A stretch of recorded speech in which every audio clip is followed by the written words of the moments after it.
Au nom du Père et du Fils et du Saint-Esprit, ainsi soit-il. Et bien, chers frères, ce deuxième dimanche de l'Avent qui nous prépare toujours à la fête de Noël, nous sommes dans l'octave de l'Immaculée Conception. Une des plus grandes fêtes de la Très Sainte Vierge Marie, qui célèbre justement l'origine de l'incarnation. Et dans la messe du 8 décembre, quel est l'évangile que l'Église nous propose de méditer? Eh bien, c'est l'évangile de l'Annonciation. Parce que l'Annonciation, c'est le moment de l'incarnation du Verbe de Dieu, deuxième personne de la Sainte Trinité. Et il se trouve que cette année, en plus, donc, nous fêtons le transfert de la maison de l'Annonciation. Parce que les anges ont porté la maison de Nazareth pour la déposer à Lorette, qui actuellement est dans une église, dans une basilique, dans une basilique. Donc, on a construit au-dessus de la maison de Lorette une grande église. C'est donc ce mystère de la Très Sainte Vierge Marie qui nous est proposé de méditer en ce deuxième dimanche de l'Avent. Mystère de l'Immaculée. Qu'est-ce que c'est que le mystère de l'Immaculée? C'est le fait que la Très Sainte Vierge Marie ait été conçue sans la tache du péché originel. Ce qui n'est absolument pas normal, c'est la seule personne de l'humanité qui était conçue après le péché originel, sans le péché originel. Mais comme elle est une femme née d'un père et d'une mère, qui, eux, étaient atteints du péché originel comme tous les hommes, elle devait contracter le péché originel. Comment se fait-il qu'elle ne l'ait pas contracté? Eh bien, tout simplement parce que notre Seigneur, qui est Dieu, en tant que Dieu, pour lui tout est présent. Il n'y a pas de passé, il n'y a pas de futur, il n'y a pas de temps. Donc, pour lui, que l'on soit avant la création du monde, quand il n'y avait rien, qu'il y avait le néant, il n'y avait que Dieu, ou qu'on soit après le jugement général, après la résurrection des corps, pour Dieu, tout est dans l'instant présent. C'est ça qu'on a beaucoup de mal, même justement des grands théologiens ont beaucoup de mal à comprendre ça, parce que c'est incompréhensible. On ne peut pas comprendre, c'est un mystère. Et pour Dieu, il n'y a qu'une seule réalité. Il n'y a qu'une seule pensée, c'est la pensée de l'humanité, telle qu'elle existe. Donc avant même de commencer à créer la première matière, la première étoile, Dieu avait envisagé toute l'histoire de l'humanité, qui était présent, comme elle est toujours présente aujourd'hui. Il n'y a pas de surprise en Dieu. On ne peut pas créer l'homme et puis dire « Ah, zut, c'est raté. Adam, il a péché. Oh, qu'est-ce que je vais faire ?» Vous voyez ? Ce genre de réflexion qu'on peut lire des fois dans certaines méditations stupides, vous voyez, est un langage purement humain. C'est prêter à Dieu des pensées humaines. Dieu ne raisonne pas du tout comme ça. Dieu n'a pas du tout été surpris par la faute d'Adam, parce que de toute éternité, il a prévu la faute d'Adam. Il y a certains intellectuels encore qui se disent des grands théologiens, qui ont pu dire des choses très intéressantes, mais alors, il y en a qui se demandent, mais est-ce que le Verbe de Dieu se serait incarné si Adam n'avait pas péché? Oui. Rien que cette question-là élimine le personnage. D'accord? Pour se poser ce genre de questions, c'est ne rien comprendre à ce qu'est Dieu. Et si Dieu avait créé des êtres intelligents dans les autres étoiles? Oui. Parce que Dieu est tout-puissant, donc Dieu aurait pu effectivement créer des êtres intelligents dans les autres planètes. Et vous avez des théologiens modernes, hein, assez récents, qui se sont posé la question. Il y a même un dicaster à Rome du Nouveau Vatican pour comment ils appellent ça? Pour je sais pas, la pastorale des extraterrestres. Oui. Mais avant le concile, déjà, vous avez des dominicains qui se sont posés des questions comme ça. Alors, on arrête tout de suite, vous voyez, on coupe court si on a un livre qui se pose ce genre de questions. Vous voyez, le livre, c'est poubelle, direct. Ça n'a aucun intérêt. Qu'est-ce qui compte? C'est ce que Dieu a fait, et ce qu'il a fait, il n'y a que cela auquel il pense concrètement de toute éternité. Donc, s'il a envoyé son Fils, c'est uniquement pour racheter le péché des hommes. Ça n'a jamais été pour autre chose.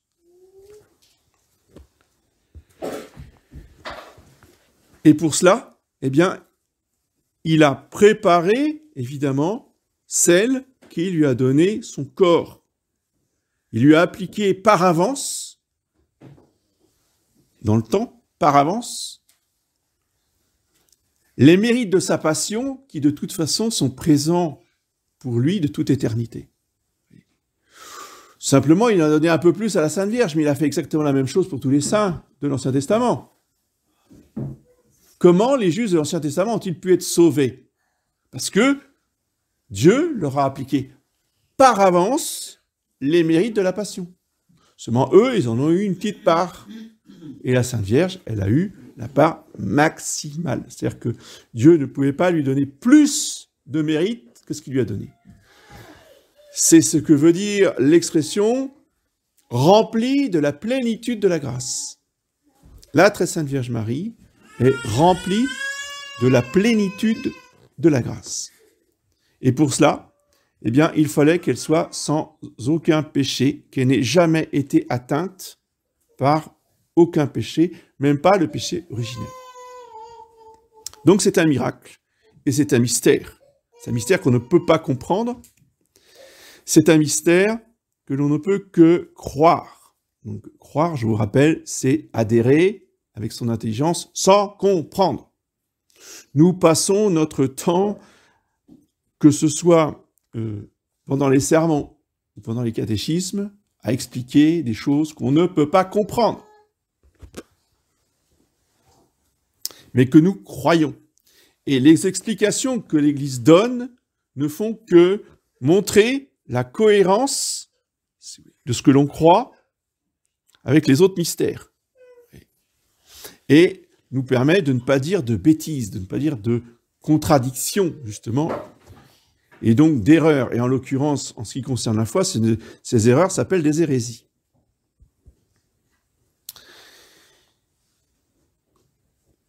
Comprenons que ce dogme qui a été défini à la fin du XIXe siècle a toujours été cru dans l'Église, depuis les origines. C'est vrai pour tous les dogmes. Ce n'est pas tout d'un coup le pape qui se réunit et dit « Ah tiens, je pense que ça doit être vrai. Qu'est-ce que vous en pensez? Vous êtes d'accord? Donc on va dire que c'est vrai. » Et on va définir comme un dogme de foi. Bon, je vous la fais courte et je caricature. Mais vous comprenez? Non. C'est pas comme ça que ça se passe, un dogme. C'est pas au bon plaisir du pape. Oui. Un dogme, pour qu'il soit défini infailliblement, il faut qu'il ait toujours été présent dans l'Église depuis les origines, au moins d'une manière implicite. Oui. Bien sûr, les protestants vous diront, je suis désolé, hein, moi je lis le Nouveau Testament, nulle part il y a marqué que Marie est Immaculée Conception. Donc c'est faux. Bien sûr. Non, évidemment, ce n'est pas marqué noir sur blanc dans l'Évangile que la Très Sainte Vierge Marie est Immaculée Conception. Mais cela fait partie, si vous voulez, de la tradition orale. Tout n'est pas écrit, encore une fois, dans le Nouveau Testament. Il y a aussi la tradition orale, donc de notre Seigneur Jésus-Christ aux apôtres et des apôtres à leurs successeurs. Et depuis les apôtres, eh bien, on a déjà défini un certain nombre de dogmes. L'un des premiers en particulier, c'est celui du dogme de la maternité divine de Notre-Dame. Et l'Immaculée Conception ne fait que découler de ce dogme de la maternité divine, qui a toujours été cru, mais non pas de manière universelle. Qui a été cru, je le signale au passage, même par saint Thomas d'Aquin. Donc les documents attribués à saint Thomas qui nient l'Immaculée Conception sont des faux. Et dans certaines parties de son œuvre, eh bien, il affirme au contraire que Marie est bien immaculée, a été conçue sans la tache du péché originel. C'est un faux procès que l'on fait à saint Thomas. Mais il n'y a pas que lui, il y a bien d'autres docteurs qui l'ont affirmé.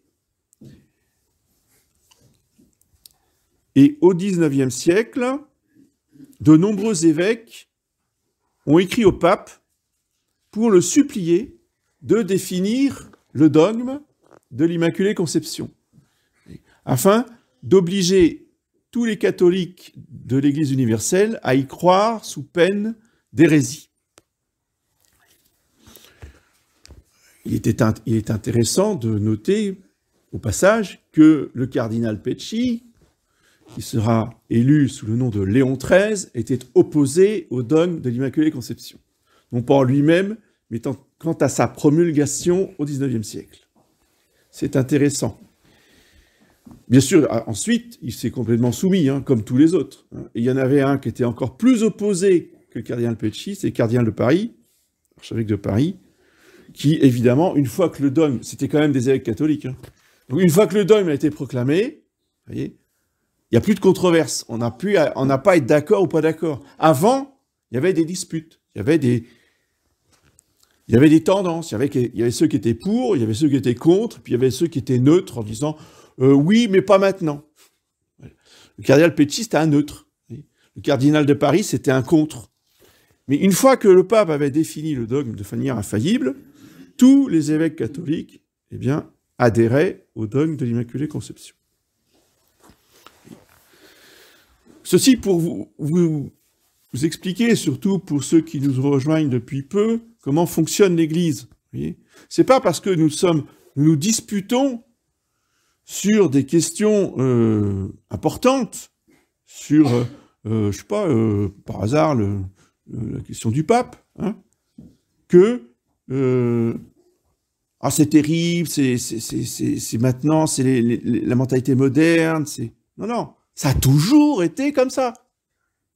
Toujours. Depuis 20 siècles.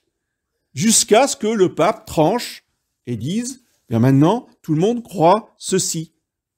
Et même si on est complètement contre, je me soumettrai à la décision du pape. Et les autres devront le faire aussi. Mais tant que ce n'est pas tranché de manière infaillible, eh bien, on a le droit d'être pour, d'être contre, de discuter, voilà. Sans considérer que le camp adverse est hérétique, n'est plus dans l'Église, vous n'avez plus le droit de venir dans ma chapelle. Hein. Ça, c'est du sectarisme. On n'est pas d'accord, mais il n'y a aucun dogme défini. Je ne vois pas pourquoi on interdirait, on s'excommunierait, etc. Vous voyez ce que je veux dire? Donc, on reste détendu, sans crispation extrémiste ou sectaire.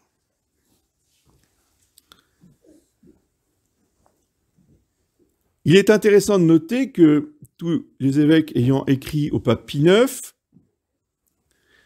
et certains théologiens ont envoyé des traités sur l'Immaculée, celui qui a été retenu par le pape, c'est Don Guéranger. Son traité était tellement complet et profond que le pape lui a demandé d'écrire la bulle de la définition dogmatique de l'Immaculée. Donc la bulle Ineffabili Deus a été écrite par Don Guéranger, qui a quitté son monastère de Solesmes pendant plusieurs mois, est venu à Rome pour écrire la bulle du pape. Alors après, vous savez comment ça fonctionne, c'est les théologiens qui écrivent soit une bulle, soit une encyclique, etc. Bon, vous allez dire, mais c'est pas le pape qui l'a écrit. Mais si, parce que le pape approuve, le pape corrige. Vous voyez, il a modifié certaines choses qui lui plaisaient pas. Donc il fait sien le texte, et une fois qu'il le publie, ça devient un texte du magistère du pape. Donc c'est recouvert de l'infaillibilité pontificale. C'est juste que le pape utilise le secrétaire ou le collaborateur ou le théologien qu'il veut, et après, il fait ce qu'il veut du texte. Une fois que c'est publié, ce n'est plus le texte du cardinal untel ou de Don Guéranger ou de qui vous voulez, c'est le texte du pape.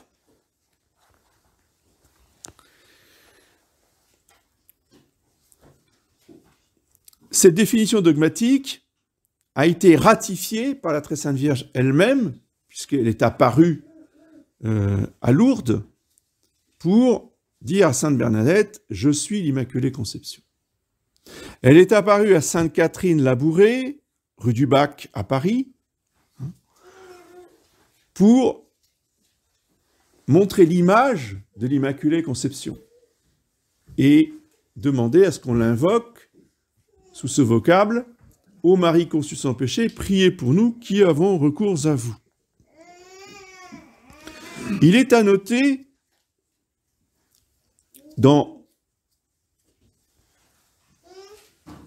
la vision que Notre-Dame a donnée à Sainte Catherine Labouré, que la Très Sainte Vierge Marie a les deux bras étendus, et de chacun de ses doigts partaient des rayons. Sauf que il y avait des doigts, j'allais dire, qui étaient éteints, il n'y avait pas de rayons qui partaient. Ce qui a intrigué Sainte Catherine Labouré, qui lui a demandé pourquoi tous les doigts ne rayonnaient pas de lumière. Réponse de la Très Sainte Vierge, eh bien, les rayons qui sont éteints, ce sont toutes les grâces qu'on ne me demande pas. La Très Sainte Vierge nous encourage elle-même à lui demander toutes les grâces qu'elle peut nous donner, qu'elle veut nous donner.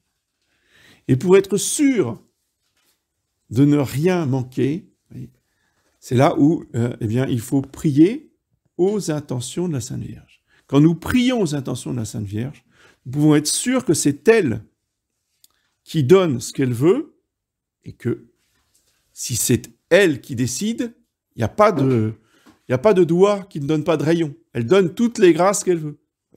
Quand c'est nous seuls qui demandons, elle ne donne que ce que nous demandons. Et en général, on ne demande jamais assez. Ou très souvent, on ne demande pas ce qu'il faudrait demander. Tandis que quand on prie aux intentions de la Sainte Vierge, eh bien, on peut être sûr qu'elle donne toujours le maximum, et elle nous donne les grâces dont nous avons besoin. C'est cette dévotion envers Notre-Dame qu'il nous faut cultiver, faire grandir, et qu'il faut aussi lui demander, afin de nous préparer à nous unir encore plus à notre Seigneur Jésus-Christ. Le but de la Sainte Vierge, c'est que nous devenions Jésus-Christ. Comme dit saint Paul, ce n'est plus moi qui vis, c'est Jésus-Christ qui vit en moi. Nous devons faire vivre Jésus-Christ en nous, en lui laissant de plus en plus toute la place.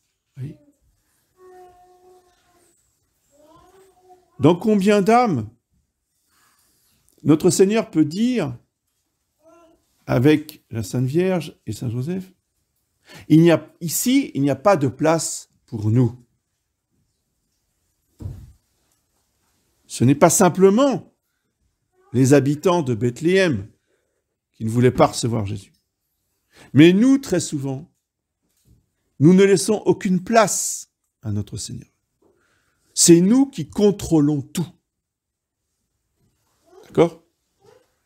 C'est nous qui gérons tous les détails. Il ne manquerait plus que ça que Jésus vienne nous dire qu'il n'est pas d'accord. On ne le dit pas comme ça, mais concrètement, c'est ça que ça veut dire. Alors, vous voyez la crèche ? Pour l'instant, elle est vide. Jésus n'est pas encore arrivé. Qu'est-ce que c'est que la crèche ? C'est un rocher. C'est un creux. C'est un rocher creusé. Alors, creusons notre rocher, creusons notre âme pour faire de la place à la Sainte Famille, pour faire de la place à notre Seigneur Jésus-Christ.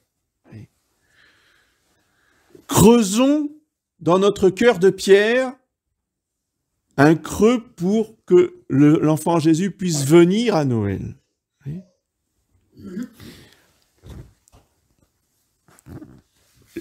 Faisons le vide. Dépouillons-nous de notre attachement aux choses terrestres. Dépouillons-nous de notre amour propre, de notre volonté propre.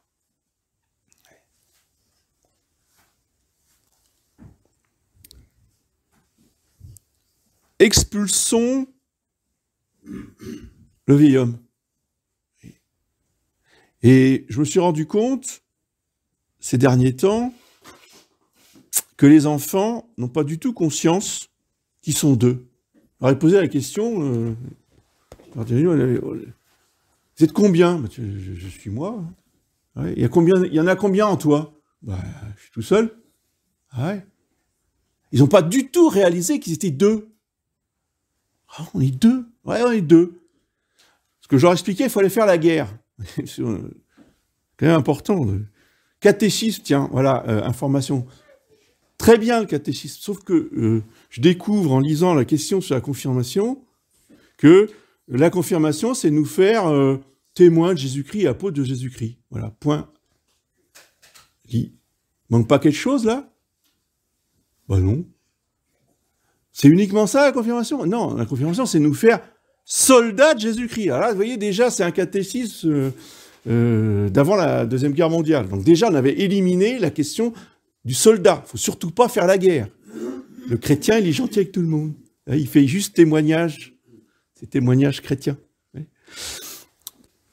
Non, le catholique, c'est un soldat. Alors, il fait la guerre à qui ? Alors, ça, le démon, ils ont su. Le monde, oui, bon. Mais alors, nous-mêmes, ah bon ? On se fait la guerre à soi-même ? Ben oui, on se fait la guerre à soi-même. Mais on ne se fait pas la guerre à l'homme nouveau. On fait la guerre au vieil homme. C'est-à-dire à la partie de nous-mêmes qui est attirée par le péché. Voilà. Plus on affaiblit le vieil homme, plus l'homme nouveau se renforce, se développe, se fortifie. Et donc l'Avent est un temps, comme le carême, de pénitence, c'est pour ça que nous sommes en violet.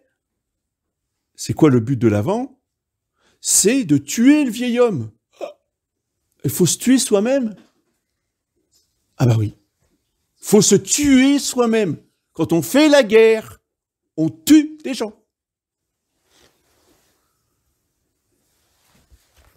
Et tuer le vieil homme, ça s'appelle comment ? Ça s'appelle la mortification. Donc, quand vous prenez le mot mortification, c'est faire la mort. La mort de qui? Du vieil homme. Le vieil homme, c'est qui? C'est moi. C'est moi en tant que